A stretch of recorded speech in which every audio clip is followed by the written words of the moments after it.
የሰማይ አምላክ ያከናውንልናል፣ እኛም ባሪያዎቹ እንሰራለን፣ ወንጌልን እንሰራለን። የሰማይ አምላክ ያከናውንልናል፣ እኛም ባሪያዎቹ እንሰራለን፣ ወንጌልን እንሰራለን። በጌታ በኢየሱስ ክርስቶስ ስም ሁላችሁንም ሰላም እላችኋለሁ። እንደምን ሰነበታችሁ? እግዚአብሔር አምላካችን የተመሰገነ ይሁን። ጌታ የተባረከ ይሁን። የሚሰራን አምላክ እንድንሰራ ስለሆነ እኛ ደግሞ የቀደሙት እግዚአብሔር የሰጣቸውን ራእይ ሰምተው ፈጽመው ይሄንን ዝማሬ ዘምረው እንዳለፉ እኛም ደግሞ በዘመናችን እግዚአብሔር የሰጠንን የወንጌል አገልግሎት ሰርተንና ፈጽመን እናልፋለን። አሜን። ለዚህ ስራ የተጠራን ሰዎች ስለሆነን እግዚአብሔር አምላካችን ስላደለን የወንጌልን ስራ እንድንሰራ አምላካችን ስላደለን እሱ የሰራውን ስራ እንድናስቀጥል ለእኛ እድል ስለሰጠን ክብር ለእግዚአብሔር ይሁን። ይህ የምርጫ ጉዳይ ነው። እግዚአብሔር ለከበረ ስራ መርጦናል። ለዚህ ስራ ደግሞ ሳንታክት እንድንሰራ መንፈሱን ሰጥቶናል። ከዚህም የተነሳ ነው በእምነት ምን ያለው የሰማይ አምላክ ያከናውንልናል፣ እኛም ባሪያዎቹ ተነስተን እንሰራለን፣ ወንጌልን እንሰራለን። ሃሌሉያ! ስራችን ምንድን ነው? ወንጌል ነው። እግዚአብሔር አምላካችን የተባረከ ይሁን። የቀደሙት አባቶቻችን ከጌታ ከኢየሱስ ክርስቶስ አገልግሎት ጀምሮ ወንጌልን ሲሰሩ ነው የኖሩት። ከጌታ ከኢየሱስ ክርስቶስ አገልግሎት ለመምጣት በፊት እግዚአብሔር ያላካቸው ነቢያት እንኳን ምን አድርገዋል? ስለ ኢየሱስ ክርስቶስ ትንቢትን በመናገር ምን አድርገዋል? ወንጌልን ሰርተዋል። ከነሱ በፊት እግዚአብሔር ሰው ገና ከመውደቁ ጀምሮ ለሰው ልጆች በመጀመሪያ ደረጃ ወንጌልን በመስበክ የሰራው እግዚአብሔር ራሱ ነው። ሰው በወደቀበት ሰዓት ላይ፣ ሰው ከእግዚአብሔር በተለየበት ሰዓት ላይ እግዚአብሔር ተስፋን የሚፈነጥቅ መልእክት ሲናገር ነው የምንመለከተው። ምን ብሎ? ከሴቲቱ የሚወለደው ያንተ ያሳትከውን ራስህን ይቀጠቅጣል። ራስህ ሲቀጠቀጥ የዛን ጊዜ የተነጠቀውን ስፍራ ሰው ተመልሶ ምን ያደርጋል? ያገኛል፣ ይወስዳል በማለት እግዚአብሔር ወንጌልን ሰበከ። አሜን። ኢየሱስ ክርስቶስም ደግሞ ወደዚህ ምድር ከመጣ በኋላ ያገለገለው የሰበከው ወንጌል ነው። መጽሐፍቶችን ስንመለከት በተለይ የጌታ የኢየሱስ ክርስቶስን አገልግሎት የተረኩትን ወንጌላትን ስንመለከት አራቱንም ወንጌላት የጌታ የኢየሱስ ክርስቶስ የወንጌል አገልግሎትን ምን የሚያደርጉ ናቸው? የሚገልጡ ናቸው። ወንጌላቱ በአጠቃላይ አንዱ ወንጌል የማርቆስ ወንጌል ነው። በማርቆስ ወንጌል ምዕራፍ 1 ቁጥር 14 ላይ ኢየሱስ ክርስቶስ ስለ ኢየሱስ ክርስቶስ ይመሰክር የነበረው ዮሐንስ አገልግሎቱን በፈጸመ ጊዜ ጌታ ኢየሱስ ክርስቶስ እሱ በታሰረበት ጊዜ ምን እያለ መጣ ይላል። እዛ ላይ ሄዳችሁ ስትመለከቱ የእግዚአብሔር መንግሥት ቀርባለችና ንስሐ ግቡ እያለ ወንጌልን የምስራችን እየሰበከ ኢየሱስ ክርስቶስ መጣ ይላል። ስለዚህ የወንጌል አገልግሎት የእግዚአብሔር አብ የእግዚአብሔር ወልድ አገልግሎት ብቻ አይደለም። ወደ ሐዋርያት ሥራ ሲመጣ ጌታ ኢየሱስ ክርስቶስ አገልግሎትን ጨርሶ ሲመጣ ኢየሱስ ክርስቶስ ለሐዋርያቱ ስለ ጌታ ስለ ኢየሱስ ክርስቶስ ምስክር እንዲሆኑ ከነገራቸው በኋላ አንድ ነገር ሲሉ እንመለከታለን። እናንተ ይህንን አገልግሎት መፈጸም የምትችሉት ኃይልን ስትቀበሉ መንፈስ ቅዱስን ስትሞሉ ስለሆነ በኢየሩሳሌም ኃይልን ሳትቀበሉ ከዚህ ከተማ አትውጡ።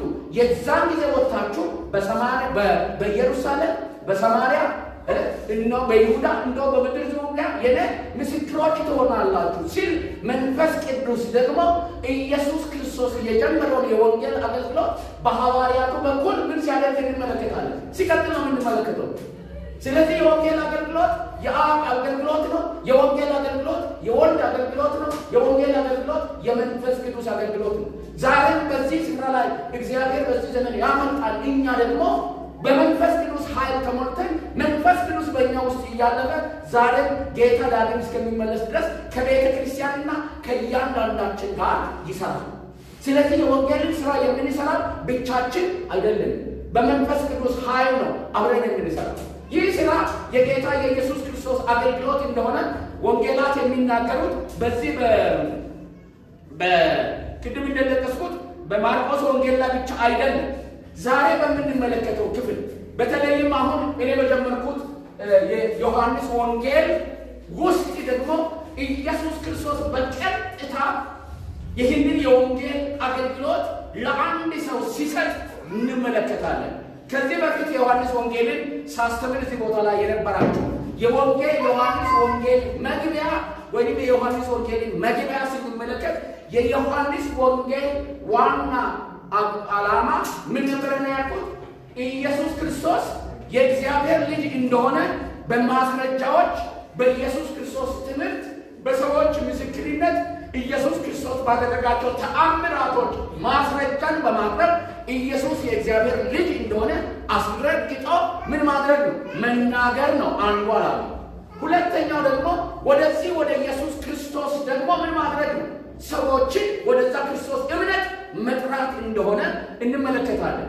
ከዚህ ዓላማ አንፃር ምዕራፍ 1 ላይ ዮሐንስ ኢየሱስ ክርስቶስ ፈጣሪ እንደሆነ፣ ኢየሱስ ክርስቶስ አዳኝ እንደሆነ፣ ኢየሱስ ክርስቶስ ጌታ እንደሆነ፣ ኢየሱስ ክርስቶስ ንጉሥ እንደሆነ በግልጽ ካስተማረ ከተናገረ በኋላ ምዕራፍ 2 ላይ ያ ፈጣሪ የሆነው ኢየሱስ ክርስቶስ፣ ጌታ የሆነው ኢየሱስ ክርስቶስ፣ አዳኝ የሆነው ኢየሱስ ክርስቶስ፣ ንጉሥ የሆነው ኢየሱስ ክርስቶስ መለኮትነቱንና ፈቃድነቱን በሚገልጥ መንገድ በቃና ዘገሊላ ውሃን ወደ ወይን ጠጅ በመለወጥ ይከተሉት የነበሩት ሐዋርያት እርሱ ማን እንደሆነ በሚገባ አውቀው እንዲያምኑት በማድረግ ሲያስከትል ደግሞ እንመለከታለን።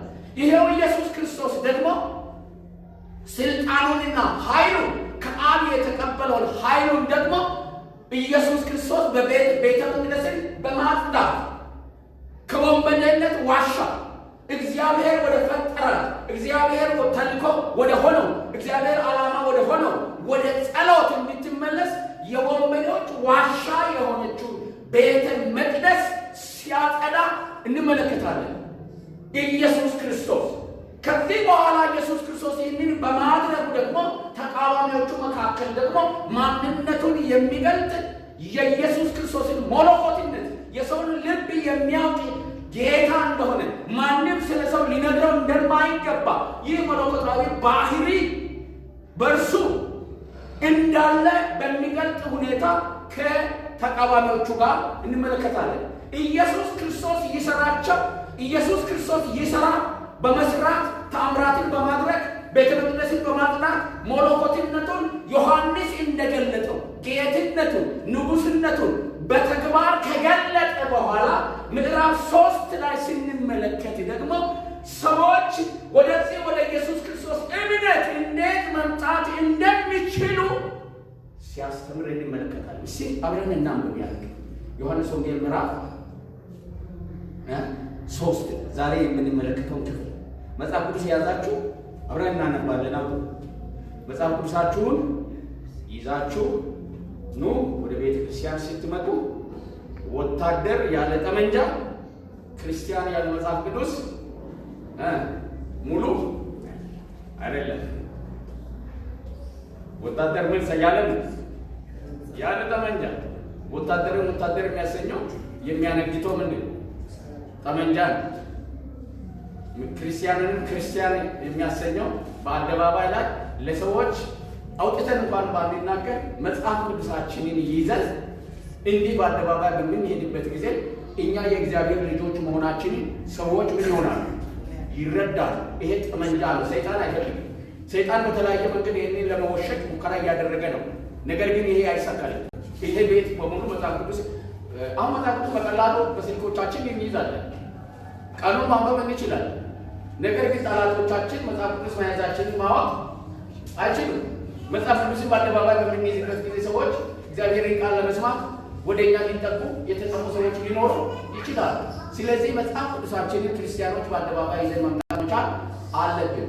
የምስክርነት ሰዎች ነን፣ የወንጌል ሰዎች ነን። ስለዚህ ሁሉ ጊዜ ተብሎ ተጽፏል ብለን ከእግዚአብሔር ቃል ስለምንመሰክር መጽሐፍ ቅዱሳችንን ሁሉ ጊዜ መያዝ እንዳለብን አንርሳ። አብረን እናነባለን ይህንን ክፍል በዮሐንስ ምዕራፍ 3 በጣም ታዋቂ ክፍል ነው። እንዲህ ይላል። በጌታ በኢየሱስ ክርስቶስም አነባለሁ።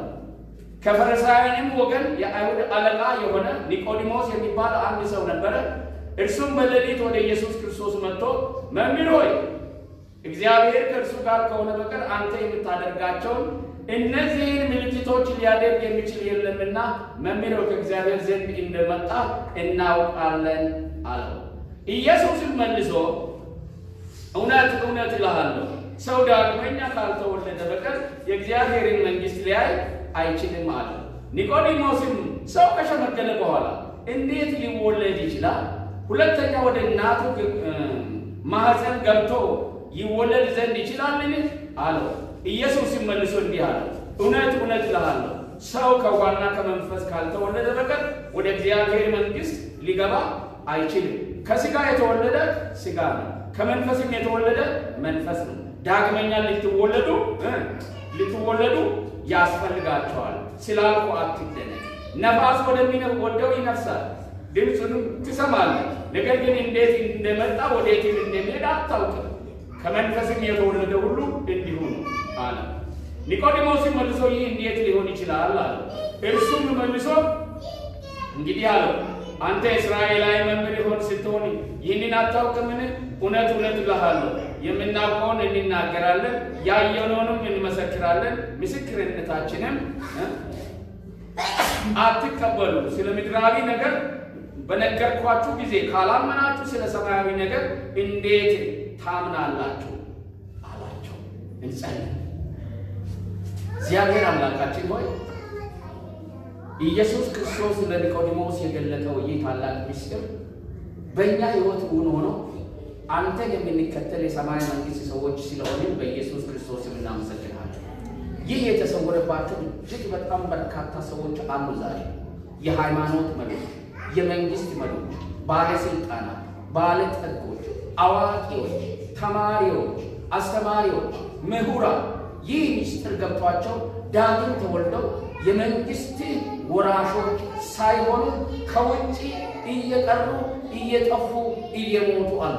አቤቱ አምላካችን ይህ ምስጢር ወደ እያንዳንዱ ደርሶ አንተ ኒቆዲሞስን ቁጭ አድርገህ እንዳስተማር እኛም ደግሞ በእጃችን የምትሰጣቸውን ሰዎች እውነት ጌታ እግዚአብሔር በግልጥ ይህን እውነት ገብቶን ተናግረን በሕይወታችን የተፈጸመውን መስክረን አቤቱ አምላካችን ሆይ ሰዎች ወደ እግዚአብሔር መንግሥት እንዲመጡ እንድታደርግ በኢየሱስ ስም ጸልያለሁ። ይህንን ቃል በዚህ ስፍራ ላይ ለን ሲናገር ወገኖችን ሲማሩ በሕይወታችን ተዋህዶ ለሌሎች እንደ ኢየሱስ ክርስቶስ ቁጭ አድርገን መናገርና ማስተማር የምንችልበትን ኃይልና ጸጋ ከዚህ ከቃል እንድናገኝ በጌታ በኢየሱስ ክርስቶስ እጸልያለሁ። አቤቱ አምላካችን ሆይ ክብር ሁሉ ለአንተ ይሁን። እግዚአብሔር የተባረከ ይሁን። ይህ ክፍል እንግዲህ በተለይም ምዕራፍ 3 ከቁጥር 1 እስከ 9 ድረስ ያለው ግልጥ የሆነ ሰው ወደ እግዚአብሔር መንግሥት እንዴት ሊገባ እንደሚችል በአግባቡ የሚገልጥ የሚያስተምር ትምህርት ነው። ስለዚህ ርዕሴን ምንድን ነው ያልኩት? ዳግመኛ ልትወለድ ይገባሃል በሚል ርዕስ ነው የምናገረው። ዳግመኛ ልትወለድ ይገባሃል። ዳግመኛ ለምንድን ነው መወለድ የሚያስፈልገው? ዳግመኛ መቼ ነው ሰው መወለድ የሚችለው? ዳግመኛ ሰው እንዴት ነው መወለድ ያለበት የሚለው ጥያቄ የምንመልስበት ይሆናል ማለት ነው።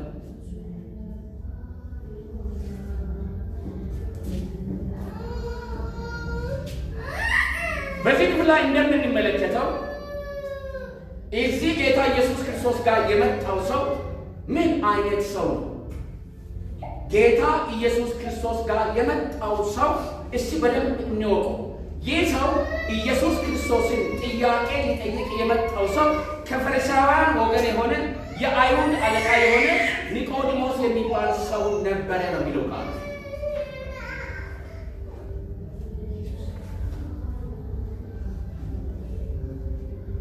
ኒቆዲሞስ የሚባል ሰው ነበረ ይላል ቃል። ስለዚህ ኒቆዲሞስ ምን አይነት ሰው ነው? ኒቆዲሞስ ፈሪሳዊ ነው። ፈሪሳዊ ማለት ምን ማለት ነው? በዘመኑ የሃይማኖት መሪዎች የነበሩ ሕግን የሚተረጉሙ በሰውና በእግዚአብሔር መካከለኛ አድርገው የእግዚአብሔር ተወካዮች በምድር ላይ አድርገው የሚቆጥሩ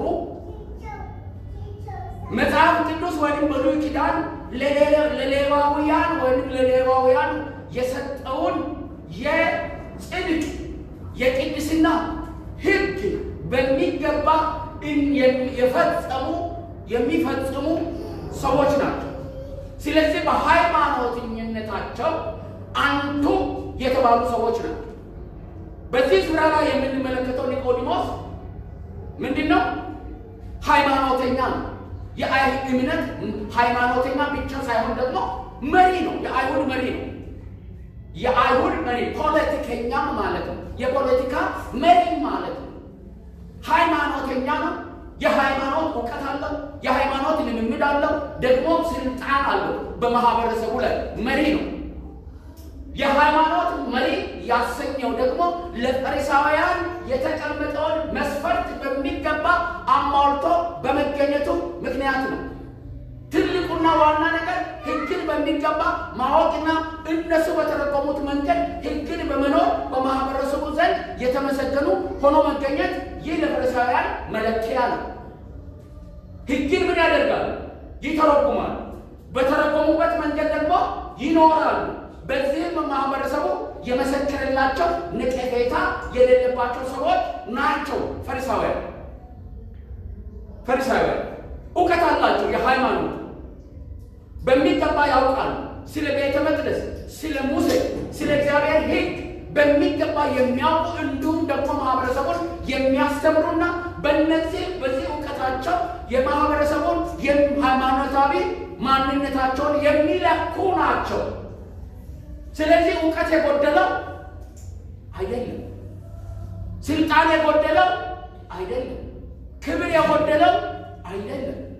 መጽሐፍ ቅዱሳችን ላይ ልክ እንደዚህ አይነት ጳውሎስንም ጨምሮ በርካታ ምኖች ነበሩ፣ ፈሪሳውያን ነበሩ። ያለ ነቀፋ የሆኑ ሕግን በሚገባ የሚረዱ በተረጎሙት መንገድ የሚኖሩ ሌሎችም እንዲኖሩ የሚያስተምሩ ናቸው። ኢየሱስ ክርስቶስ ግን ከዚህ ወገን አይደለም። ከፈሪሳውያን ወገን አይደለም። ከሃይማኖት መሪዎች አይደለም። ኢየሱስ ክርስቶስ ከሌዋውያንም ወገን አይደለም። ኢየሱስ ከይሁዳ ነው የመጣው፣ ከዳዊት ዘር ነው የመጣው። ስለዚህ ይሄ ፈሪሳዊ ምን አለው? እውቀት አለው። ይሄ ፈሪሳዊ ምን አለው? ሕይወት አለው። በማህበረሰቡ ዘንድ ምን አለው? ተቀባይነት አለው።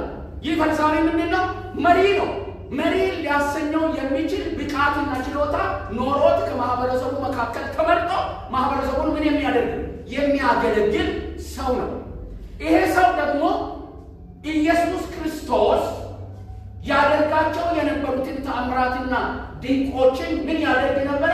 የሚከታተል ነበረ፣ ያይ ነበር። ስለ ኢየሱስ ክርስቶስ እውቀት ነበረው። ምን የሚል በዚህ ስፍራ ላይ አይታችሁ እንደሆነ እንደመጣ ኢየሱስን ማን ብሎ ነው የጠራው? መምህር ሆይ ብሎ ነው የጠራው። ረቢ ማለት ነው። በዘመኑ ይህ ሹመትና ይህ ስያሜ የሚሰጠው ለማስተማር ብቃት ያለው ሕግን የሚያውቅ ሌሎችን እያስከተለ ደቀ መዝሙር ማድረግ የሚችል አስተማሪ ወይንም መምህር ለሆነ ነው። ስለዚህ እሱ ያንን ሁሉ ክብርና ስልጣን ይዞ ኢየሱስ ክርስቶስን ማን ብሎ ነው የጠራው? መምህር ሆይ ብሎ። ይሄ መምህር ሆይ የምትለው ምንን ታመለክታለች? ሆይ የሚለው ምንን ነው የሚያመለክት? አክብሮትን ነው አይደል? አባታችን ሆይ ብላችሁ ምን አገር አባታችን ሆይ የምትለው እቺ ሆይ አክብሮትን የምትገልጥ ናት። ስለዚህ ወደ ኢየሱስ ክርስቶስ ሲመጣ ኢየሱስን እያከበረ ነው የመጣው። መምህር ሆይ ብሎ ነው በአክብሮት የጠራው ኢየሱስ ክርስቶስን። ከዛም በኋላ ስለ ኢየሱስ ክርስቶስ ምስክርነት ለኢየሱስ ሲሰጥ ነው የምንመለከተው። ምን ይላል? መምህር እግዚአብሔር ከእርሱ ጋር ከሆነ በቀር አንተ የምታደርጋቸውን እነዚህ ምልክቶች ሊያደርግ የሚችል የለምና መምህር ሆነህ ከእግዚአብሔር ዘንድ እንደመጣህ እናውቃለን አሉ። በጣም የሚገርም ምስክር። ምን አይነት ምስክርነት? የሚደንቅ ምስክርነት። መምህር ሆይ አለና ምንድን ያለው በዚህ ስፍራ ላይ? እግዚአብሔር ከእርሱ ጋር ካልሆነ በቀር። አያችሁ፣ እግዚአብሔር ከማን ጋር? ከእርሱ ጋር ካልሆነ በቀር አንተ የምታደርጋቸውን እነዚህ ምልክቶች ሊያደርግ የሚችል የለምና መምህር ሆይ አንተ ከእግዚአብሔር እንደመጣህ እናውቃለን አለ። እናውቃለን ስል ሌሎችንም ወክሎ ነው። ከምን የተነሳ? ከምታደርጋቸው ታምርቶችና ምልክቶች የተነሳ እነዚህ ታምራትና ምልክት በማየት አንተ ከእግዚአብሔር እንደመጣህ እኛ ምን ይሆናል? እናውቃለን። ምንድን ያለው? እቺ ነገር አስተው እናውቃለን። አንተ ከእግዚአብሔር እንደመጣ ምልክቶቹ ምን አድርገውናል? ይሄንን አሳይተውናል እና እናውቃለን ብሎ ስለ ኢየሱስ ክርስቶስ ሲናገር እንመለከታለን። ስለ ኢየሱስ ክርስቶስ በቂ እውቀት የለውም አለው። እሱ ከእግዚአብሔር እንደመጣ መሰከረ። ተአምራትንና ድንቅንም ያደረገው ከእግዚአብሔር ጋር ባለው ግንኙነት እንደሆነ ምን አደረገ? መሰከረ። ያንን ደግሞ እኛም ምን እናውቃለን? እናውቃለን። ይሄን የሚያክል እውቀት ስለማን አለው? ስለ ኢየሱስ ክርስቶስ ነበረው። ተአምራት ማድረግ የሚችል መሆኑን ከእግዚአብሔር እንደመጣ ከእግዚአብሔር እንደመጣ እግዚአብሔር ከእርሱ ጋር እንደሆነ ከዛም የተነሳ ደግሞ ይህንን ሁሉም እነሱም እንደሚያውቁ መሰከረለት። ስለማን? ስለ ኢየሱስ። ይህንን ሲመሰክር ይህ ሰው በዚህ ሰዓት አንድ ነገር ያስባል። ኢየሱስ ክርስቶስ እነዚህን ምስክርነት ተቀብለው ምላሽ ሊሰጠው እንደሚችልና እንደሚገባ ያስባል። ነገር ግን በዚህ ስፍራ ላይ የሚገርም ነገር ሲሆን የምንመለከት ኢየሱስ ክርስቶስ ይህንን ምስክርነት ለዚህ ምስክርነት ምላሽ አልሰጠም። ልክ ነህ አላለውም።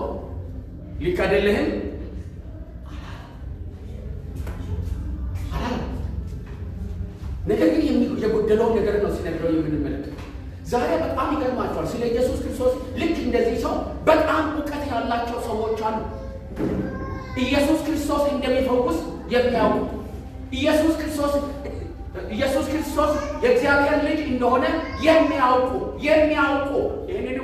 የሚያውቁ ምን እንደሆነ ከሰማይ እንደመጣ የሚያውቁ፣ እግዚአብሔር ከእርሱ ጋር እንደሆነ የሚያውቁ፣ ኃይል እንዳለው የሚያውቁ፣ ፈውስ እንዳለው የሚያውቁ፣ ታምራት ማድረግ እንደሚችል የሚያውቁ እጅግ በጣም በርካታ ሰዎች አሉ። ልክ እንደማን? እንደ ኒቆዲሞስን ይህ እውቀት ወደ እግዚአብሔር መንግሥት ሊያስገባው አልቻለም። ስለ ኢየሱስ ክርስቶስ የእግዚአብሔር ልጅነት ማወቅ ይገርማችሁ። እግዚአብሔር ከኢየሱስ ክርስቶስ ጋር እንዳለና የሚያደርጋቸው ምልክቶችና ተአምራትና ድንቅ ከእግዚአብሔር ዘንድ እንደሆነ ማወቅ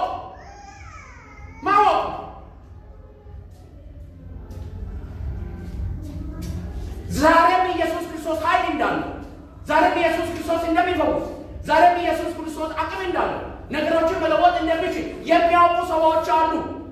ከዚህም የተነሳ እንደ ኒቆዲሞስ ኢየሱስ ክርስቶስን የሚከተሉ የሚሄዱ፣ ኢየሱስ ይገኛል ወደ ተባለበት ስፍራ ላይ ሁሉ የሚገኙ ክርስቲያን ተብለው የሚጠሩ፣ ነገር ግን ክርስቲያን ያልሆኑ። ኒቆዲሞስ ክርስቲያን ሆኗል። ኒቆዲሞስ ድኗል። ኒቆዲሞስ የዘላለም ሕይወት በር ተገልጦለታል። ግን ስለ ኢየሱስ ክርስቶስ ያውቃል አይደል? ከእግዚአብሔር ጋር ያለው ግንኙነት ያውቃል አይደል? እውቀቱ እውነት አይደለም እንዴ? ግን የእውቀትና እውነት አድኖታል አላደለው። ዛሬም ያንዳንዱ ሰዎች በቤተ ክርስቲያን ውስጥ እጅግ በጣም የሞሉ ይኖራሉ። ኢየሱስ ክርስቶስ እንደሚፈውስ፣ ኢየሱስ ክርስቶስ ኃይል እንዳለው፣ ከእግዚአብሔር ጋር ካለነ በስተቀር ያንን ማድረግ እንደማይቻል የሚያውቁ ሰዎች አሉ። እኔ ይህንን እግዚአብሔር ካስተማረኝ በኋላ ወደ እግዚአብሔር ጉባኤ መለስ ብዬ ሳስብ ለካ አብዛኛው ሰው ኢየሱስ ክርስቶስን ቤተ ክርስቲያንን አተንድ የሚያደርገው ወይም ቤተ ክርስቲያን ውስጥ የሚገኘው ይህችን የኒቆዲሞስን እውቀት ይዞ ምን ኢየሱስ ክርስቶስ እግዚአብሔር ከእሱ ጋር እንደሆነ ምልክትንና ድንቅን ማድረግ እንደሚችል የሚያደርገው ምልክትና ድንቅ ምን ከእግዚአብሔር ዘንድ እንደሆነ ይህንን ምልክትና ድንቅ ደግሞ በእያንዳንዱ በራሱ ሕይወት ውስጥ በመከናወን ተጠቃሚ ለመሆን ባለፈው ጊዜ እንደተመለከተው ምልክትንና ድንቅን በማድረጉ ምክንያት ምዕራፍ 2 ላይ በጣም በርካታ ሰዎች ኢየሱስን ምን አመኑ ይላል። ምንም ነው ያመኑት? ታምራት ማድረግ እንደሚችል ነው ያመኑት ወገኖች። ድንቅን ማድረግ እንደሚችል ነው ያመኑት። ልክ እንደዚህ ሰው ከእግዚአብሔር ዘንድ እንደመጣ ነው ያመኑት። ይህ እምነት ግን ስላላዳናቸው ኢየሱስ ክርስቶስ ምን አይሆንባቸውም? አይታመንባቸውም ነበር። አይታመንባቸውም። ኢየሱስ በሚያገለግልበት ዘመን ላይ እጅግ በጣም በርካታ ሰዎች ኢየሱስ ክርስቶስን ይከተሉ ነበር አይደል? በሚሄድበት ቦታ ሄዱ ነበር። በሽተኞቻቸውን ይዘው ሄዱ ነበር። በሄዱበት ስፍራ ላይ ተአምራትን በማድረግ ያበላቸው ነበር። ድንቅን በማድረግ ያበላቸው ነበር። በሽተኞቻቸውን ምን ያደርጉ ነበር? ይፈውስላቸው ነበር። ከዚህ የተነሳ ኢየሱስ የሚከተሉ ቁጥር ስፍር የሌላቸው ሰዎች ነበሩ። ነገር ግን ያልዳኑ ነበሩ። ስለዚህ ኢየሱስ ክርስቶስ እነዚህ ሰዎች ምን አላቸው? እኔን የምትከተሉት ዙሪያ ላይ የምትመጡት ስለተፈወሳችሁ በሽተኞቻችሁ ስላላሉ ስለበሉና ስለጠጡ እንጂ በእኔ ስላመናችሁ አይደለም አላቸው። ነገር ግን እነሱ መፈወሱን ትተዋል? አልተወም። አልፈወሳቸውም? ፈውሳቸዋል። በረከቱን ተቀብለዋል? አልተቀበሉም። ተቀብለዋል፣ ፈውሳቸዋል። ግን አይተማመንባቸውም ነበር። አይተማመንባቸውም ነበር ይላል በዚህ ስፍራ። በሌላ ስፍራ ላይ ኢየሱስ ክርስቶስ እነዛን ሰዎች ትተው ባለፈው ጊዜ እንደተመለከትነው በቃና ዘገሊላ ኢየሱስ ክርስቶስ ያደረገው ተአምራት አምነው በኢየሱስ ያመኑትን ደቀ መዛሙርት ብቻ ይዘው ከነሱ ጋር ጊዜ ለማሳለፍ ኢየሱስ ክርስቶስ ተለይቶ ይወጣ ነበር። ከማን ጋር? ካመኑት ጋር ጊዜ ለማሳለፍና በእነሱ ሕይወት ውስጥ ለመስራት ምን ያደርግ ነበር? ይወጣ ነበር። ይወጣ ነበር። ሌሎችን የትቶ ፈውስ የሚፈልጉትን ተአምራት የሚፈልጉትን ድንቅ በማግኘታቸው ምክንያት ብቻ ኢየሱስ ክርስቶስን የሚከተሉትን ራሳቸውን ለኢየሱስ ክርስቶስ ያልሰጡ ከኢየሱስ ክርስቶስ ለመቀበል የሚከተሉ እጅግ በጣም በርካታ ሕዝቦች ይከተሉት ነበር። ኢየሱስ እነዚያን ጥሎ ለኢየሱስ ክርስቶስ ሕይወታቸውን የሰጡትን ደቀ መዛሙርት ይዞ ይወጣ ነበር። ቁጥር ስፍር የሌለው ሰው ኢየሱስ ክርስቶስን የሚከተለው ኢየሱስ ክርስቶስ ከእግዚአብሔር ስለሆነ በዚህ ኃይሉ ተአምራትና ድንቅን ስለሚያደርግ የዚህ የኃይሉ ተጠቃሚ ለመሆን እንጂ ራሱን ለኢየሱስ ክርስቶስ ለመስጠት አይደለም። ኒቆዲሞስ ሕይወት ላይ የሆነው ይሄው። ኒቆዲሞስን በዚህ ስፍራ ላይ ኢየሱስ ክርስቶስ ምን አለው? ይህን ካለ በኋላ ኢየሱስን መልሶ እውነት እውነት እልሃለሁ ሰው ዳግመኛ ካልተወለደ በቀር የእግዚአብሔርን መንግስት ሊያይ አይችልም አለ። ይሄ በጣም የሚገርም ንግግር ነው። ለማን? ለኒቆዲሞስ። ኢየሱስ ምን አለ? ሰው ዳግመኛ ካልተወለደ በስተቀር የእግዚአብሔርን መንግስት በመጀመሪያ ውልደቱ ፈጽሞ ሊያይ አይችልም። ሰው የእግዚአብሔርን መንግስት ለማየት ለመግባት ምን መሆን አለበት? ዳግም መወለድ መቻል አለበት። ይሄ የሚገርም ነገር ነው። ኒቆዲሞስ ሰምቶት የማያውቀው ነገር ነው። የሕግ መምህር ሆኖ አዋቂ ሆኖ መሪ ሆኖ አስተማሪ ሆኖ ነገር ግን ስለ ዳግም መወለድ ካለው ፖዚሽንና እውቀት የተነሳ ማወቅና መረዳት ሲገባው ስለዚህ ነገር ፈጽሞ አያውቅም። ስለዚህ በግልጸኝነት ኒቆዲሞስ መልሶ ኢየሱስ ክርስቶስን ምን ጠየቁ?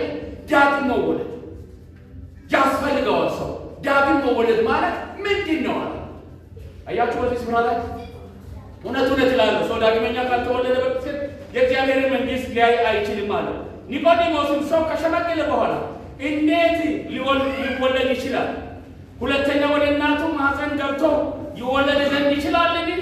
አለው። አያችሁ ሊሆን የማይችል ነው የማን አስተሳሰብ?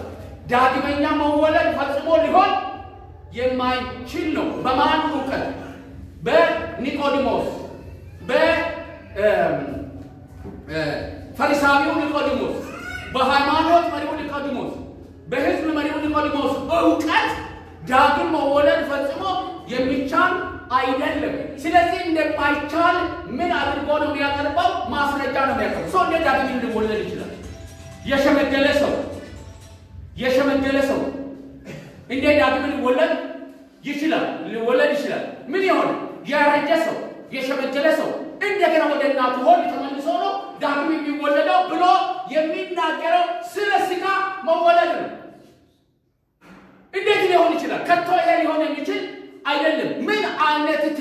ነው የምታስተምረው? እንዴት ይሄ ሊሆን ይችላል? ሰው እንዴት ነው ዳግም መወለድ የሚችለው? ይህ ጥያቄ ሲጠይቅ ነው የምንመለው። እንደገና ከሸመገለ በኋላ ወደ እናቱ ሆድ ተመልሶ ገብቶ ነው እንደገና የሚወለደው። መወለድ የሚለውን ኒቆዲሞስ የሚያውቀው ይችን ብቻ ነው። ስለዚህ በዚህ እውቀቱ ላይ ተመሰርቶ ኢየሱስ ክርስቶስን ምን ለማድረግ ነው ጥያቄ የሚያቀርበው? ቻሌንጅ ለማድረግ ለመገዳደር። እንዴት እውቀቱን ይዞ ሊሆን የማይችል ነገር ነው የሚል ምን አለው? እንድምታ ያለው ጥያቄ ነው ኢየሱስን የጠየቀው። ዳግም መወለድ ሊሆን የማይችል ነው፣ እንዴት ይህንን ትላለህ ብሎ ኢየሱስ ክርስቶስን ምን ሲያደርገው ነው የምንመለከተው? በጥያቄ አጣብቂኝ ውስጥ ለማስገባት ሲሞክር ማንን? ኢየሱስ አስቀድሞ ኒቆዲሞስ ስለ ኢየሱስ ክርስቶስ ከተናገረው ኒቆዲሞስን ወዴት አመጣው? ኒቆዲሞስ ማወቅ፣ ማመን፣ መለወጥና ወደ እግዚአብሔር መንግሥት ሊገባ የሚገባውን መንገድ ሊያሳየው ነው የመጣው። ያ እሱ ቀድሞ የነበረው እውቀትና ብቃትና ስለ ኢየሱስ ክርስቶስ የነበረው እውቀት እሱን ወደ እግዚአብሔር መንግሥት ሊያስገባ የሚችል እንዳልሆነ ሲነግረው እንመለከታለን። ሰው የቱንም ያህል ይህንን መጽሐፍ ቅዱስ ከዘፍጥረት ጀምሮ እስከ ራእይ ብጠጣ በአፉ እያንዳንዱ ጥቅስ ማነብነብ ብችል በትክክል ማስተማርና መተርጎም ብችል ዳግም ለመወለዱ ዋስትና ሊሆን አይችልም። ኒቆዲሞስ ይህን መጽሐፍ ብሉይ ኪዳንን በሚገባ የተረዳ የተረጎመ የኖረም ጭምር ነው። በማህበረሰቡ ዘንድ መሪ ነው። ይሄ ሰው ግን ስለ ዳግም መወለድ እውቀት አልነበረው። ይሄንን ካለ በኋላ ኢየሱስ ክርስቶስ የሰጠው መልስ ደግሞ የሚገርም ነው። በዚህ ስፍራ ላይ እንዲህ አለ፣ ሊያ አይችልም አለ ኒቆዲሞስ። ይሄንን ካለ በኋላ ሁለተኛ ወደ እናቱ ማኅፀን ገብቶ ይወለድ ዘንድ ይችላልን አለ። ኢየሱስም እንዲህ አለ፣ እውነት እውነት እልሃለሁ ሰው ከውሃና ከመንፈስ ካልተወለደ በቀር ወደ እግዚአብሔር መንግሥት ሊገባ አይችልም። አዲስ ነገር መጣ። አያችሁ፣ ኢየሱስ ክርስቶስ እየተናገረ ያለው ዳግመኛ መወለድንና ኒቆዲሞስ እየተናገረ ያለውን መወለድ ኢየሱስ ክርስቶስ ሁለቱንም አንድ ላይ ሲያመጣላት ነው የምንመለከተው። ኒቆዲሞስ እያለ ያለው የሥጋ መወለድ ነው፣ የሥጋ መወለድ ነው። ኢየሱስ ክርስቶስ እያለ ያለው ደግሞ የመንፈስ መወለድ ነው። ስለዚህ ሰው ከውሃና ከመንፈስ ካልተወለደ በስተቀር የእግዚአብሔርን መንግሥት ሊያይ አይችልም። ምን ማለት ነው? ብዙ ሰዎች በዚህ ጉዳይ ላይ ይከራከራሉ። ይሄ ግን የድነት ዋና ቁልፍና መረዳት የሚገባል ቦታ ነው። ከውሃና ከመንፈስ መወለድ ምን ማለት ነው? ከውሃ መወለድ ማለት ምን እንደሆነ ለማወቅ የአይሁድን ባህል፣ አነጋገር፣ ዘይቤ ማወቅ ያስፈልጋል። ከውሃ መወለድ ማለት ለአይሁዶች አንድ ሴት አዳምጡኝ በደንብ፣ አንድ ሴት የመውለጃ ወሯ ሲቃረብ ልጅ ከመውለዷ በፊት የእንሽርት ውሃ ይፈሳል። ምን ነው የሚፈሰው? ወዳችሁ ታውቃላችሁ። ምን ነው የሚፈሰው? ውሃ። የእንሽርት ተብሎ ስም ነው የወጣለት እንጂ ምን ነው የሚፈሰው? ውሃ ነው የሚፈሰው። ያንን ተከትሎ ደግሞ ማን ይመጣል? ልጅ ይመጣል። ስለዚህ አይሁዶች ምንድን ነው የሚሉት? ሰው ከምንድን ነው የሚወለደው? ከውሃ ነው የሚወለደው። ገብታችሁ? ምክንያታዊ ናቸው አይደሉም? የእንሽርት ውሃ ሲፈስ ሰው ደግሞ ምን ይሞላል? ተከትሎ ስለሚመጣ ሰው የሚወለደው ከምንድን ነው? ከውሃ ነው። ግልጽ ነው። ይሄንን ደግሞ የአይሁድን አስተሳሰብና አነጋገር አባባል ባህል ካላወቅን በስተቀር ሊገባል አይችልም። ከዚህ የተነሳ ሰዎች በተለያየ መንገድ ምን ያደርጋሉ? ይተረጉሙታል። እንደውም በዚህ ስፍራ ላይ አንዳንዶቹ ምን ብለው ነው የሚተረጉሙት? ይሄ ከውሃ የሚለው ጥምቀትን ነው። ኢየሱስ ክርስቶስ በዚህ ስፍራ ላይ እየተናገረ ያለው የውሃ ጥምቀትን ነው ነው ፈጽሞ ኢየሱስ ክርስቶስ ስለ ውሃ ጥምቀት ያስተማረው በአገልግሎቱ ጅማሬ ላይ ሳይሆን በአገልግሎቱ መጨረሻ ላይ ነው። ሂዱ በአብ በወልድ በመንፈስ ቅዱስ እያጠመቃችሁ ያለው ይፋ ትምህርት የሰጠው። ይሄ ስፍራ ግን ሥጋዊ መወለድን የሚያመለክት ነው። ለአይሁዶች ይሄ አነጋጋሪ አይደለም። ምክንያቱም እነሱ ሁሉ ጊዜም ሰው ከውሃ ነው የሚወለደው። የእንሽርት ውሃን ተከትሎ ሰው ሁሉ ጊዜ ይወለዳል በዚህ ምድር ላይ ሌላ የመወለጃ መንገድ የለም። የእንሽርት ውሃ እኮ ካልፈሰሰ ወይ ሕፃን ልጅ ይሞታል ወይንም ሴትዮዋ ትሞታለች እንጂ ጤናማ ውልደት ሊኖር አይችልም። ስለዚህ ምንድነው የሚሉት አሁኖች ከውሃ መወለድ የሚሉት ማህፀን ውስጥ ልጅ ለመወለድ ሲመጣ የእንሽርት ውሃ ሲፈስ ይታወቃል። በሌሎቹም እንስሳት ሁሉ ይሄ ነገር እውነት ነው። ስለዚህ የሚፈሰው ውሃ ምን ያደርጋል? ሕፃኑን በቀላሉ ከማህፀን እንዲወጣ ነው የሚያደርገው፣ መንገድ ነው የሚያበጅለት። ስለዚህ የተነሳ ከውሃ ነው የሚወለደው ብሎ ስለሚያምኑ ኢየሱስ ክርስቶስ እዚህ ስፍራ ላይ ሰው ከውሃ ካልተወለደ የሚለው ሰው አስቀድሞ ምን መሆን አለበት? ዳግም ለመወለድ አስቀድሞ በስጋ ሰው ሆኖ በዚህ ምድር ላይ ከእናቱና ከአባቱ ከስጋ መወለድ መቻል አለበት። ሁላችንም እንደሆነው ማለት ነው። ስለዚህ ሁለተኛ መወለድ የተባለው ይሄ አንደኛው የስጋ መወለድ ስለሆነ ነው። ስለዚህ ምን አለው? ከስጋና ከመንፈስ ካልተወለደ ከውሃ የሚለው ምንድነው ማለት ነው?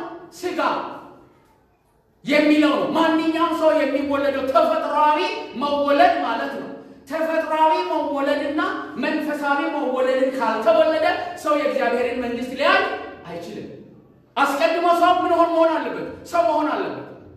ሰው ለመሆን ደግሞ ከእናቱ ሆድ ምን መሆን አለበት? መወለድ አለበት።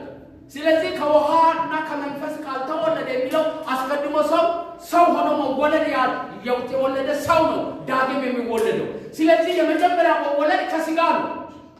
ከስጋ የሚወለድ ሰው ነው። ሁለተኛ መወለድ ደግሞ ከመንፈስ ነው ይላል። እግዚአብሔር የተመሰገነ ነው።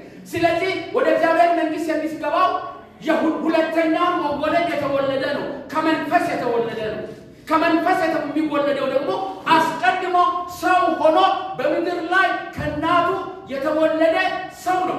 ይህ ሰው በዛ ማንነቱ የእግዚአብሔርን መንግስት ሊያይ ፈጽሞ አይችልም። ምንም ቢሆን፣ ምንም የሃይማኖት መሪ ቢሆን፣ ምንም ካህን ቢሆን፣ ምንም እውቀት ቢኖረው፣ ምንም ቴዎሎጂያን ቢሆን፣ ምንም የመንግስት መሪ ቢሆን በመጀመሪያ መወለድ የእግዚአብሔርን መንግስት ማየት አይችልም። መንፈሳዊውን የእግዚአብሔር መንግስት ማየት የሚችለው ሰው ከመንፈስ ሲወለድ ብቻ ነው። ኢየሱስ ክርስቶስ ይሄንን ነው በዚህ ስፍራ ላይ የሚያሳየው።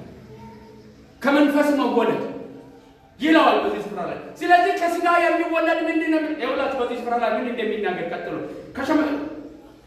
ከውሃና ከመንፈስ ካልተወለደ በቀር ወደ እግዚአብሔር መንግስት ሊገባ አይችልም። ከስጋ የተወለደ ስጋ ነው፣ ከመንፈስም የተወለደ መንፈስ ነው። ከላይ ምንድነው ያለው? ከውሃና ከመንፈስ አይደለም። ቀጥሎ ደግሞ ምንድነው ያለው? ከስጋ የተወለደ ስጋ ነው፣ ከመንፈስ የተወለደ መንፈስ ነው። ከውሃ ያለውን በምን ለወጠው? በስጋ አይደለም። በደንብ አይደለም። ሰው ከውሃና ከመንፈስ ካልተወለደ የእግዚአብሔርን መንግስት ሊያይ አይችልም። እዚህ ጋር ምን አለ? ውሃና መንፈስ። ቀጥሎ ምን አለ? ከስጋ የተወለደ ስጋ ነው፣ ከመንፈስ የተወለደ መንፈስ ነው። ስለዚህ ምንን ያቀያየው? ውሃንና ስጋን ያቀያየው። ከመንፈስ የተወለደ መንፈስ ነው። ከላይ ለውጥ የለውም በዚህ ስፍራ ላይ። ሁለተኛ መወለድ ምንድን ነው? በመንፈስ ነው። ያ ከመንፈስ የተወለደ መንፈስ ነው። ከስጋ የተወለደ ደግሞ ስጋዊ ነው። ስጋ ነው፣ ሰው ነው፣ ተፈጥሯዊ ሰው ነው። ተፈጥሯዊ ሰው ወደ እግዚአብሔር መንግስት ላይ ፈጽሞ አይችልም። ተፈጥሯዊ ሰው ወደ እግዚአብሔር መንግስት ለመግባት በመንፈስ ዳግም መወለድ አለበት። ተፈጥሯዊ መወለድ ደግሞ ከምድር ነው። ከማን ነው የሚወለደው? ከሰው ነው የሚወለደው። ከእናትና ከአባቱ ነው የሚወለደው። ከምድር ነው። ተፈጥሯዊ መወለድ ደግሞ ወዴት ነው የሚወስደው? ወደ ሞት ነው የሚወስደው። ሰው ሁሉ ይወለዳል። ምን ይሆናል? ያድጋል፣ ይኖራል። ምን ይሆናል? ይሞታል። ስጋዊ ሞት። ያ ሰው ደግሞ ከእግዚአብሔር የተለየ ሰው ነው። ምክንያቱም ሰው በኃጢአቱና በበደሉ ምክንያት ምን ሆኗል? ከእግዚአብሔር ተለይቷል። ስጋ የለበሰ በስጋ የተወለደ ሕፃን ይሁን አዋቂ፣ ሽማግሌ ይሁን እውቀት ያለው ሁሉ ምን ሆኗል? ኃጢአትን ሰርቷል፣ ከእግዚአብሔር ክብር ጎሎታል ይላል። ስለዚህ ከስጋ የተወለደ ስጋ ነው ይላል ጌታ ኢየሱስ ክርስቶስ። ከስጋ የተወለደ ስጋ ነው። ስለዚህ የእግዚአብሔርን መንግስት ለማወቅ ወደ እግዚአብሔር መንግስት ለመግባት ፈጽሞ ከመንፈስ መወለድ አለበት። መጀመሪያ ላይ ያለው ምንድን ነው? ከመንፈስ ዳግም ያልተወለደ የእግዚአብሔርን መንግስት ሊያይ አይችልም። አሁን ደግሞ እዚህ ቦታ ላይ ከመንፈስ ያልተወለደ ወደ እግዚአብሔር መንግስት ሊገባ አይችልም።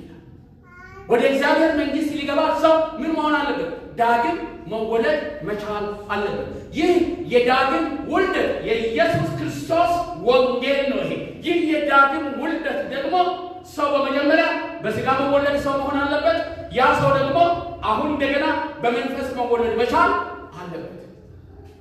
በመንፈስ ያልተወለደ ሰው፣ ዳግም ያልተወለደ ሰው፣ ስለ ዳግም መወለድ እውቀት የሌለው ሰው፣ ስለ ዳግም መረዳት የሌለው ሰው፣ ያንን እውቀት አግኝቶ ደግሞ ተግባራዊ ያላደረገ ሰው ወደ እግዚአብሔር መንግስት ሊገባ አይችልም። የወንጌል ትልቁ ዋና ተልእኮ በኃጢአት ምክንያት ሰዎች ከእግዚአብሔር ተቆርጦ ከእግዚአብሔር መንግስት የጠፉት ዳግም ወደ እግዚአብሔር መንግስት እንዲገቡ መንገዱን ማሳየት ነው። ወንጌል ይሄ ነው። ወንጌል የሚሰብከው ሰው በኃጢአትና በበደሉ ምክንያት ስጋዊ ስለሆነ በስጋ የተወለደ ስለሆነ በአዳም ዘር የመጣ ስለሆነ በአዳም የሰራው ኃጢአትና በደል ወደ ሰዎች በመምጣት እግዚአብሔርንና ሰውን ስለለየ እግዚአብሔር ይህንን የተለየውን ኃጢአተኛ ከባህሪው የተነሳ መቀበል ስለማይችል ሰው እንደገና መወለድ አለበት። እንደገና ምን መሆን አለበት? መወለድ አለበት። ከማን ጋር ለመሆን? ከእግዚአብሔር ጋር ለመታረቅ። አስቀድሞ አዳም ያጣውን ስፍራ ለማግኘት ወደ እግዚአብሔር ቤተሰብነት ለመመለስ ከመንፈስ መወለድ መቻል አለበት። ከመንፈስ መወለድ የሚችለው ደግሞ ኢየሱስ ክርስቶስ በዚህ ስፍራ ላይ በሚገባ እንደተናገረው በጌታ በኢየሱስ ክርስቶስ በማመን ኃጢአቱን በመናዘዝ ከእግዚአብሔር ቃል ከመንፈስ ቅዱስ ዳግም በመወለድ ወደ እግዚአብሔር መንግስት መግባት መቻል አለበት። አገልግሎታችንና ወንጌላችን ይሄ ነው። ኢየሱስ የሰበከው ወንጌል ይሄ ነው። ስለዚህ በስጋ የተወለደ መጨረሻው ሞት ነው። በመንፈስ የተወለደ መጨረሻው ደግሞ የእግዚአብሔር መንግስት ነው። ስሙ የተባረከ ይሁን። አሜን። ወደ እግዚአብሔር መንግስት እንድንገባ እግዚአብሔር በክርስቶስ ኢየሱስ እንደገና እንድንወለድና እንደገና ወደ ኢየሱስ እንድንሆን አድርጎናል። ለምን? እግዚአብሔር ጻድቅ ስለሆነ ኃጢአተኛ በእግዚአብሔር ዘንድ ምን የለው ስፍራና ቦታ የለው። ስለዚህ ሰዎች ከኃጢአተኝነት መዳን የሚችሉበትን መንገድ እግዚአብሔር ራሱ አዘጋጀ። ጌታ የተባረከ ይሁን። ለሰው ልጆች እግዚአብሔር ካለው ፍቅር የተነሳ ዳግም የሚወለድበትን መንገድ አዘጋጀ። ይህም ደግሞ ተአምር ነው። ይህ እንዴት ሊሆናል ለሚለው ኢየሱስ ክርስቶስ እዚህ ለዚህ ሰው ሲያብራራለት ምን አለ መሰለህ? ዳግመኛ ልትወለዱ ያስፈልጋቸዋል ስላልኩኝ አታድርግ። ነፋስ ወደሚወደው ይነፍሳል፣ ድምፅንም ትሰማለህ፣ ነገር ግን ከወዴት እንደሆነ እንደመጣ አታውቅም። እንዲሁ አታውቁም። ከመንፈስም የተወለደ ሁሉ እንዲሁ ነው። እግዚአብሔር የተመሰገነ ይሁን። አያችሁ እዚህ ቦታ ላይ የሚዳሰስ የሚጨበጥ የሚብራራ ነገር የለም። ሰዎች ከመንፈስ እንዴት እንደሚወለዱ ነገር ግን በሰዎች ሕይወት ውስጥ ከሚመጣው ለውጥና ውጤት የተነሳ ሰው ዳግም እንደተወለደ መለየት ይቻላል። የነፋስን አቅጣጫ ይላል ድምፅ ትሰማላችሁ፣ ግን ነፋስ ከወዴት እንደሚመጣ አታዩ። ማየት ይቻላል። ነፋሱ ግን እንደመጣ ይታወቃል። ከምን የተነሳ? ከሚሰማው ድምፅ የተነሳ። ከመንፈስም የተወለደ ሰው እንዴት ከመንፈስ እንደተወለደ ተአምራታዊ ስራው ቅጽበታዊ ስራው የሰው ልጅ አብሮ ሊያብራራው አይችልም። ሆኖም ግን ሰው መወለዱን ማየት ይቻላል። አሜን። ለምን? ከመንፈስ የተወለደው ሰው በሕይወቱ ውስጥ የመንፈስ ፍሬ ይገለጣል። አሜን። ያ የመንፈስ ፍሬ ገላታ ላይ የተጠቀሱት እነዛ ፍቅር፣ ቸርነት፣ ራስን መግዛት፣ በጎነትና ሌሎቹ ፍሬዎች በሰው ሕይወት ውስጥ መንፈስ ቅዱስ ራሱ እያፈራ ያንን ሰው ከኃጢአተኞች ማንነት ይለያል፣ ከኃጢአተኞች ባህሪ ይለያል። ከዚህ የተነሳ ያ ሰው እንደዳነ፣ ያ ሰው እንደተለወጠ፣ ያ ሰው ዳግም እንደተወለደ መመስከር ይቻላል። ነፋስን አይቶ ነፋስን ሰምቶ አቅጣጫን መለየት እንደሚቻል። አሜን አሜን አሜን አሜን። እግዚአብሔር በተአምርና በድንቅ እኛን ዳግም እንድንወለድ አድርጎ ልጆቹ ስላደረገን እግዚአብሔር የተመሰገነ ይሁን። ይህ ምስጢር ያልገባቸው ግን እንደ ኒቆዲሞስ በእግዚአብሔር ቤት ውስጥ ስለ ኢየሱስ ክርስቶስ ፈዋሽነት፣ ስለ ኢየሱስ ክርስቶስ የእግዚአብሔር ልጅነት፣ ስለ ኢየሱስ ክርስቶስ ድንቅና ተአምራት አድራጊነት እያወቁ ነገር ግን ራሳቸውን ለክርስቶስ ኢየሱስ በእምነት በመስጠት ዳግም ሳይወለዱ ከኢየሱስ ክርስቶስ ኃይልን ለመቀበል ከኢየሱስ ክርስቶስ ኃይልን ብቻ ተጠቃሚ ሆኖ ለራሳቸው ለመኖር የሚከተሉ ሰዎች ዛሬም በርካታ አሉ በቤተ ክርስቲያን ውስጥ። ዳግም ያልተወለዱ በምን ትለያቸዋላችሁ? እነዚህም በፍሬያቸው፣ በሕይወታቸው፣ በኑሯቸው። እነዚህ ሰዎች ሰልፊሽ ናቸው፣ ራስ ወዳድ ናቸው፣ ለራሳቸው ነው የሚኖሩ። የጌታ የኢየሱስ ክርስቶስን የመፈወስና መለኮታዊ ኃይሉን ለግል ጥቅማቸው ተጠቅመው ስጋዊ ሕይወታቸውን ለመኖር ይፈልጋሉ። ለጌታ ለመሞትና ለመኖር ራሳቸውን መስጠት አይፈልጉም። ራሳቸውን መስጠት አይፈልጉም። ገንዘባቸውን መስጠት አይፈልጉም። ክብራቸውን ማዋረድ አይፈልጉም። የመንፈስ ቅዱስ ፍሬ በእነሱ ሕይወት ውስጥ ከቶ አይታይም። አንዳንዴ ጭልጥ ብለው እጅግ ዓለማውያንና ያልዳኑ ሰዎች ብለን የምንናገራቸው ሰዎች ከሚሰሩት ኃጢአት እጅግ የላቀ ኃጢአት ውስጥ ወድቀው ትመለከታላችሁ። ለኃጢአት ያላቸው አቋም የላላ ነው። ምክንያቱም ዳግም ስላልተወለዱ የጽድቅ ሕይወትን መኖር አይችሉም። የጽድቅ ሕይወት እኛን ልንኖር የምንችለው መንፈስ ቅዱስ በእኛ ሕይወት ውስጥ ስላለ ነው። እግዚአብሔር የተባረከ ይሁን። ኃጢአተኞች ደግሞ ያንን ሕይወት ፈጽሞ ሊኖሩ አይችሉም። ሊኖሩ የሚችሉት ኃጢአተኝነትን ነው። ገላትያ ሁለቱንም ያሳያል። የሥጋ ሥራ በሥጋ የተወለደ፣ የመንፈስ ሥራ በመንፈስ የተወለደ ምን እንደሆነ። የሥጋ ሥራ ሁሉ ጊዜ መገለጫቸው ምንድን ነው? ኃጢአተኝነት ነው። ከመንፈስ የተወለዱት ደግሞ በመንፈስ ቅዱስ የሚመሩና የመንፈስ ቅዱስ ፍሬ በሕይወታቸው ውስጥ ያለን ወገኖች፣ ዳግም ተወልደናል ወይ? ራሳችንን እንጠይቅ። ውስጣችን ያለው እኔነት ነው ወይስ ኢየሱስ ነው? ይሄ ለእኛ ምስክር ይሆነናል። ክርስቶስን የምንከተለው ለክርስቶስ በመሰጠት ለሱ ለመኖርና ለመሞት ነው ወይስ ከክርስቶስ የሚገኙትን በረከቶች እንደነዛ ሰዎች ፈውስን፣ ተአምራትን፣ ከአጋንንት ነፃ መውጣትን እነዛ ነገሮች ተቀብለን ኢየሱስ ክርስቶስ ትተዋቸው እንደሄደው ሕዝብና ሞብ ተጥለን የምን ለመገኘት ነው? ድነናል። ዳግም ተወልደናል። ሰዎች እዚህ ቦታ ድረስ ደርሰው በመንፈስ እስከሚወለዱ ድረስ በወንጌል ኢየሱስ ክርስቶስ ኒቆዲሞስን ወዳደረሰው ደረጃ ወይም ደረጃ ድረስ ማድረስ መቻል አለብን። የወንጌል አገልግሎታችን እርግጠኞች መሆን የምንችለው ፍሬ ማፍራታችንን ሰዎች ዳግም ተወልደው የመንፈስ ቅዱስ ፍሬ በሕይወታቸው መታየት ሲጀምር ኢየሱስን ተቀበሉ ብትሏቸው ከሰዎች ለመምጣት ችግር አለባቸው። እንደዘንድሮ ለምን ስለ ኢየሱስ ክርስቶስ ኃይል በብዛት ነው የሚወራው? ኢየሱስ ይህንን ያደረገ፣ ኢየሱስ ያንን ያደረገ፣ ኢየሱስ ይህንን ያደርጋል፣ ኢየሱስ ሀብታም ያደርጋል፣ ባለጠጋ ያደርጋል፣ ኢየሱስ ይፈውሳል፣ ኢየሱስ እንዲህ ያደርጋል፣ ትዳርን ያስተካክላል፣ ኑሮን ያስተካክላል፣ ከድህነት ያወጣል። ታዲያ ይህንን የማይፈልግ ማን አለ? አለ በዓለም ይህንን ጂሰስ ጋር ሄደሽ በቀላሉ መውሰድ የምትችል ከሆነ ምን ሞኝነት ለምን ትለፋል? ለምን ትደክማል?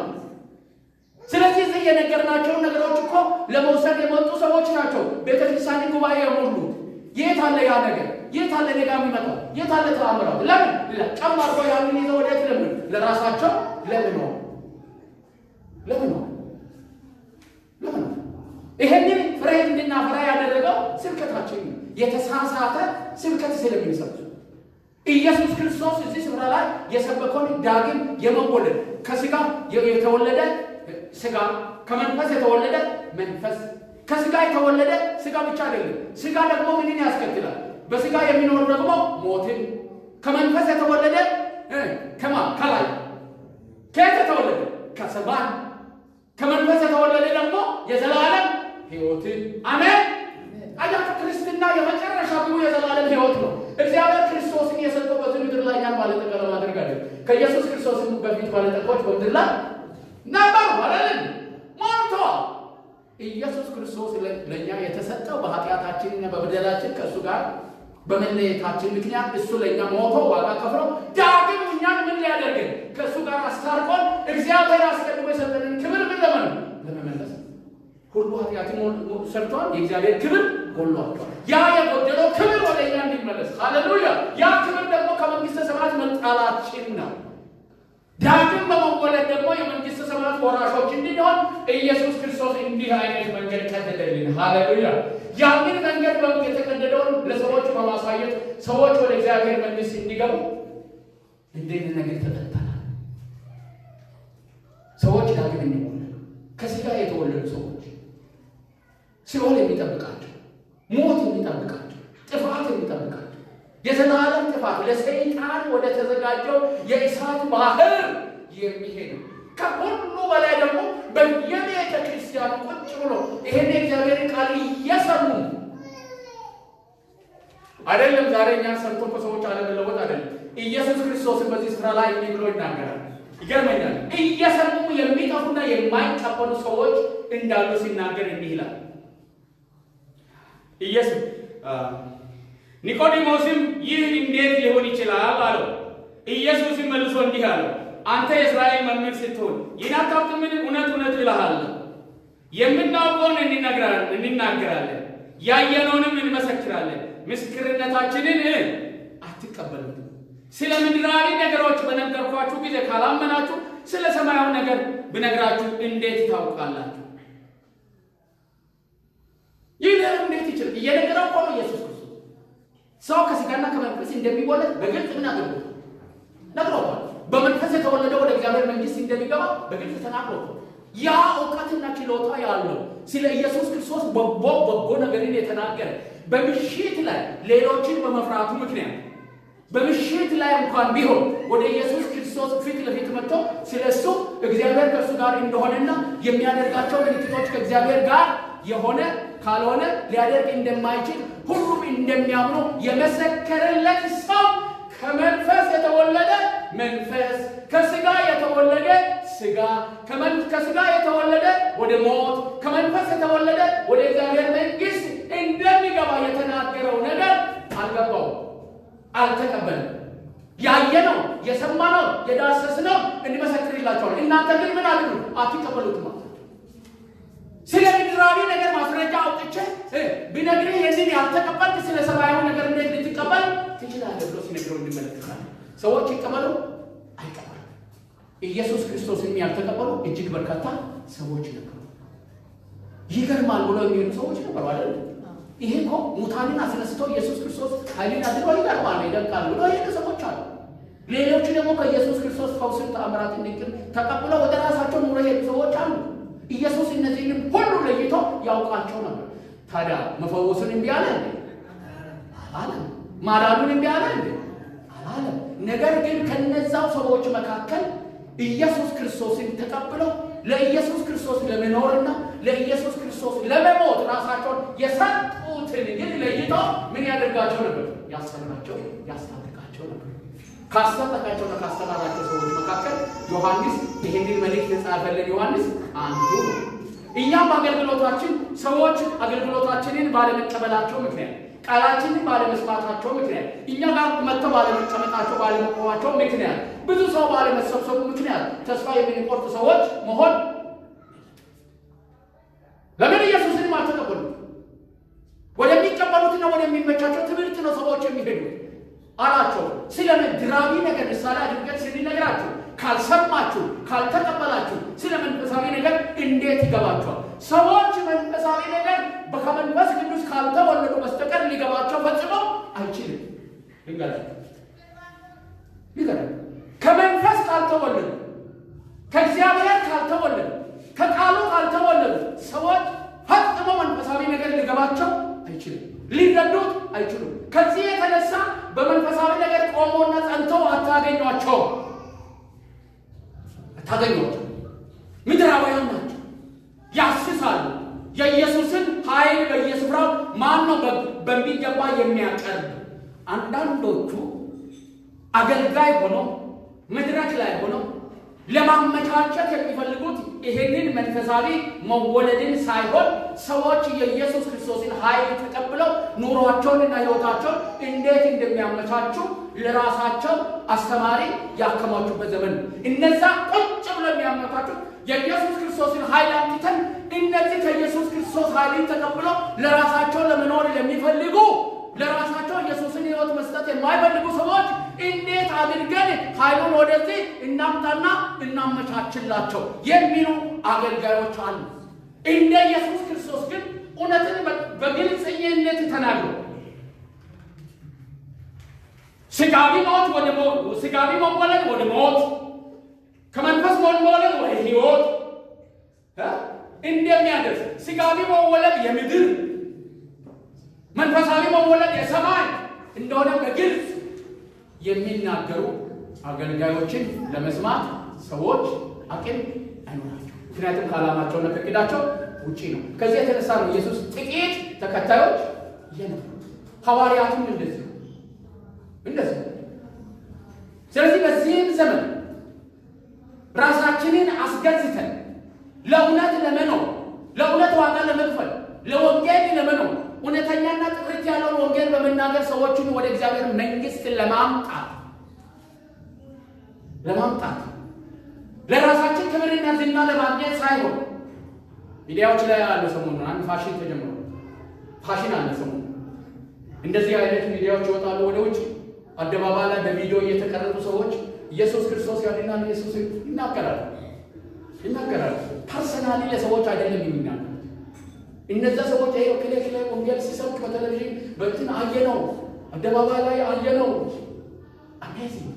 ድሮ ምን ለመስራት ተፈጠረና ነው ወንጌልን መስበኩ እንዴት እንደ ድንቅ የሚታል? ምን እየተሰበከ ተኖረና? ኢየሱስ እኮ ኒቆዲሞስን ቁጭ አድርጎ ነው ወደ ሕይወት ለማምጣት የተናገረው። ሰዎችን ቁጭ አድርገን እውነትን ገልጠን ሺህ ከተማ ሚሊዮን ቦታ እየሮጥን ከምንጫው አንድ ሰው ይህንን እውነት በግልጠኝነት ተናግረን አምኖ ወደ እግዚአብሔር መንግሥት ሲገባ ነው መላእክት በሰማይ ጭፈራ በጌታ ፊት ሃሌሉያ ይሉት። አሜን። ቀኑን ሙሉ አሁን ይሄ ማይክ ይዤ የዞርኩ ብሄድ አንድም መልአክ እግዚአብሔር ዛሬ ሰዎች ሁሉ ሃሌሉያ የሚል ይመስላችኋል? አይደለም። ሰው ነው መዳን አለበት። ኢየሱስ ለአንድ ሰው ምሽት ላይ ይሄንን መልእክት የተናገረ ዓለምን ሁሉ የለወጠ የኢየሱስ የመምጣቱ ዓላማ የሆነ ዳግም መወለድን ኢየሱስ ለማን ተናገረ? ለአንድ ሰው። የአገልግሎት ስኬት ሰብስበን በምንናገራቸውና በምናስተምራቸው በምንሰባቸው ሰዎች ቁጥር አይደለም። የአገልግሎት ስኬታችን እግዚአብሔር በእጃችን ላመጣ አንድም ሰው ቢሆን የእግዚአብሔርን እውነት ሳንሸቃቅጥ በግልጸኝነት መናገር መቻላችን። ኢየሱስ ክርስቶስ ይህንን ሲያደርግ እንመለከታለን። ከኢየሱስ ክርስቶስ የተወለደ እኛም ደግሞ በዚህ በ3 ወር ውስጥ በምናደርገው የወንጌል ስርጭት ይህንን ከሰማይ መወለድን ከመንፈስ መወለድን የእግዚአብሔር መንግሥት መግቢያ በር የሆነው የሰዎችን ኃጢአተኝነት ሰው ከኃጢአቱ ራሱን ማዳን እንደማይችል ኢየሱስ ክርስቶስን በማመን የዘላለም ሕይወት መግባት የሚቻልበት ብቸኛ መንገድ እንደሆነ ወንጌላችንን እንስበክ። ይህ ወንጌል የኢየሱስ ክርስቶስ ወንጌል ነው። አሜን። ይህን ወንጌል የሰበከው ኢየሱስ ክርስቶስ ራሱ ነው። አሜን። እግዚአብሔር አምላካችን የተመሰገነ ነው። እንግዲህ ከዚህ በኋላ ያለን አገልግሎታችን የወንጌል አገልግሎታችን በዚህ በዳግም መወለድ ላይ ምን ያደረገ መሆን አለበት? ያተኮረ መሆን መቻል አለበት። በምን ላይ? በዳግም መወለድ። ወገኖች ከስጋ ተወልደናል። ከስጋ ተወልዳችኋል ወይ ብዬ አልጠይቃችሁ። ምክንያቱም አይኖቼ እያዩአችሁ እኔም ከስጋ ተወልጃለሁ። ነገር ግን ከመንፈስ ተወልደናል። ከስጋ መወለድ ከምድር ነው። ከስጋ መወለድ ግቡ ሞት ነው። ከመንፈስ መወለድ ግን ከሰማይ ነው። ከመንፈስ መወለድ ግቡ የት ነው? መንግሥተ ሰማይ።